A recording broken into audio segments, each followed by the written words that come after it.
Hola, en este nuevo video haremos un repaso general de los contenidos de geografía para el examen de la UNAM. La primera pregunta nos cuestiona sobre por qué la geografía se considera como una ciencia mixta. Para esto, tenemos que recordar que la geografía se considera como esta ciencia que estudia la relación entre los elementos naturales o la naturaleza y el ser humano o la sociedad. Por lo tanto, la geografía es una ciencia mixta porque estudia, por un lado, el componente natural y el componente social. El componente natural es estudiado por las ciencias naturales, mientras que la sociedad es estudiada por las ciencias sociales. Por lo tanto, para esta pregunta tenemos que la respuesta correcta tiene que ver con que la geografía es una ciencia mixta porque estudia los conocimientos que son parte de las ciencias naturales y de las ciencias sociales. En la pregunta 2 se nos cuestiona sobre el tipo de proyección que es más utilizada para representar el mundo. Tenemos que recordar que solamente tenemos tres tipos de proyecciones: polares, cilíndricas y cónicas, de forma que la opción D, que habla de proyecciones planas, no es correcta. Para este caso, la respuesta correcta es la B, la proyección cilíndrica. La proyección de Mercator es de hecho la que más se utiliza para la generación de los planisferios, que son estos mapas en los que se representa toda la superficie terrestre. Por lo tanto, la opción B, proyección cilíndrica, es la correcta para esta pregunta. La siguiente pregunta nos pide encontrar la hora y fecha en una ciudad, en la Ciudad de México, tomando como referencia la hora en otra ubicación. En este caso nos habla de un lugar conocido como la Banda Aceh en Indonesia, cuyo uso horario es el 90 grados este y es el 26 de diciembre a las 7:58 de la mañana, y se nos pide ubicar qué hora y día era en la Ciudad de México, ubicada en los 90 grados oeste. Recordemos que para estos ejercicios primero trazaremos una línea que representa al ecuador y marcaremos el cero que representa el uso horario del meridiano de Greenwich. Posteriormente ubicaremos los usos horarios que se nos están proporcionando. De este lado, el 90 grados este de la ciudad de Indonesia, 26 de diciembre a las 7:58, y después el que se nos está pidiendo ubicar, el 90 grados oeste de la Ciudad de México. Aquí es importante que recordemos que los usos horarios son franjas de 15 grados y que estos 15 grados básicamente equivalen a una hora, de forma que las 24 horas que tenemos en el planeta representan los 360 grados de la circunferencia de la Tierra. Por lo tanto, cada vez que nos desplacemos 15 grados de una ubicación a la otra, tendremos que sumar o restar una hora. Entonces, sobre esta línea que hemos trazado, vamos a marcar otros puntos que representan estas diferentes ubicaciones cada 15 grados. Aquí las vamos a ir marcando. Primero, del centro al oeste tenemos los 15 grados, los 30, 45, 60 y 75. Y hacia el oeste lo mismo: 15, 30, 45, 60 y 75 grados. Después contaremos cuántos usos horarios tenemos que desplazarnos del 90 grados este al 90 grados oeste. Tenemos un desplazamiento de 12 usos horarios, o que es lo mismo, de 12 horas. Entonces, lo que ahora toca es saber qué hora es en la Ciudad de México. Para este caso nos toca restar 12 horas al horario que tenemos en la ciudad de Indonesia, ya que la Ciudad de México se ubica a la izquierda o al oeste de esta ciudad que tenemos en Indonesia.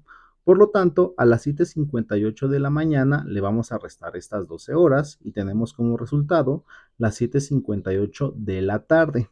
Pero aquí tenemos que tener cuidado porque, como estamos atrasando horas, estamos restando horas, tenemos que saber que también va a cambiar el día. Entonces, de ser las 7:58 de la mañana del 26 de diciembre, tenemos que serán el 25 de diciembre, pero 7:58 de la tarde. Por lo tanto, la respuesta correcta es la C. Pasando a la pregunta 4, se nos pide identificar cuál es la sierra que pasa por el estado de Chihuahua. Para esto es muy importante identificar dónde se encuentra precisamente el estado de Chihuahua, que es un estado del norte del país, pero de su porción occidental, es decir, que se encuentra al oeste de México. Por lo tanto, ya con esto podemos ir descartando algunas de las opciones de respuesta que se nos presentan aquí. Básicamente, como Chihuahua se encuentra al occidente de México, por lógica podemos derivar que la sierra que lo atraviesa es la Sierra Madre Occidental. Pero para complementar esta pregunta también es importante señalar que la Sierra de San Pedro Mártir se encuentra en la península de Baja California, la Sierra Volcánica Transversal atraviesa a los estados del centro del país y la Sierra Madre Oriental recorre a los estados del Golfo, es decir, desde lo que viene siendo Nuevo León, Tamaulipas hasta Veracruz, mientras que la Sierra Madre Occidental, como en este caso se señala, pues se encuentra en el oeste de México, principalmente recorriendo su parte norte hasta el centro, porque esta sierra termina hasta la parte norte del estado de Jalisco. Por lo tanto, aquí tenemos que esta es la opción correcta en lo que tiene que ver con esta pregunta, porque la Sierra Madre Occidental se encuentra en el occidente, precisamente donde se encuentra Chihuahua, o lo que es lo mismo, recorre a los estados que tenemos a la izquierda del mapa de México. La siguiente pregunta está relacionada con el tema de la distribución de las placas tectónicas, en este caso para explicar la distribución de los principales sismos o de las principales zonas sísmicas que tenemos en el territorio mexicano. Entonces, para llegar a la respuesta es importante que tengamos una noción sobre cómo se distribuyen las placas en el mundo. La placa de Nazca que está en la opción A la descartaremos porque esta se encuentra en Sudamérica, mientras que en la opción D, que tenemos las placas Euroasiática y Antártida, pues básicamente ninguna de estas se encuentran en el continente americano. Por lo tanto, ni la A ni la D pueden ser opciones de respuesta correcta, dejándonos la parte de la B y la C, donde la respuesta correcta viene siendo la C. La placa de Cocos y la placa norteamericana son las principales responsables de los sismos que tenemos en México, que de hecho se encuentran en las zonas de los estados como Guerrero, Michoacán y Oaxaca, que es donde frecuentemente tenemos estos fenómenos. Las siguientes dos preguntas están relacionadas con la distribución de recursos naturales en el mundo. Para el caso de la pregunta 6, sobre la distribución de la producción de cobre en el mundo, destacaremos a Chile, que es el país número 1 en la producción de este mineral, mientras que en la pregunta 7 se nos pregunta con el territorio con más reservas de petróleo en el mundo. Para este caso, el país más importante es Venezuela. Sin embargo, la pregunta es sobre la región, por lo tanto nos habla de un conjunto de países.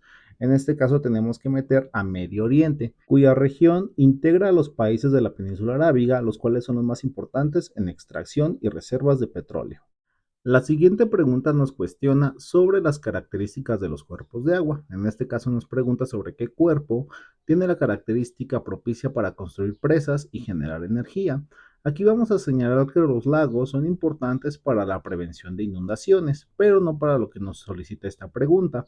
Por otro lado, el agua subterránea ayuda al riego por medio de la excavación de pozos para sacar precisamente esta agua subterránea. Sin embargo, tampoco tiene que ver con lo que nos está solicitando la pregunta. Y finalmente, los glaciares ayudan a regular la temperatura de la Tierra, pero tampoco se utilizan para la creación de presas y de electricidad. En este caso, los ríos, hacer agua en movimiento, sí son importantes para la creación de presas hidroeléctricas y con ello generar energía eléctrica. Por lo tanto, la respuesta correcta es la C. Pasando al tema de los movimientos de agua oceánica, se nos pregunta sobre la influencia de las corrientes marinas en las costas de Japón. Para esto es muy importante que recordemos cuáles son las características de las corrientes marinas. En el video que revisamos anteriormente, señalamos que las corrientes marinas tienen influencia importante sobre la actividad pesquera y la agricultura. En este caso, cuando hablamos de la actividad pesquera, hablamos principalmente de corrientes marinas frías, mientras que las corrientes cálidas favorecen el desarrollo de espacios agrícolas. Por lo tanto, revisando las opciones de respuesta, solamente la A puede ser correcta, ya que la actividad pesquera tiene que ver con las corrientes marinas.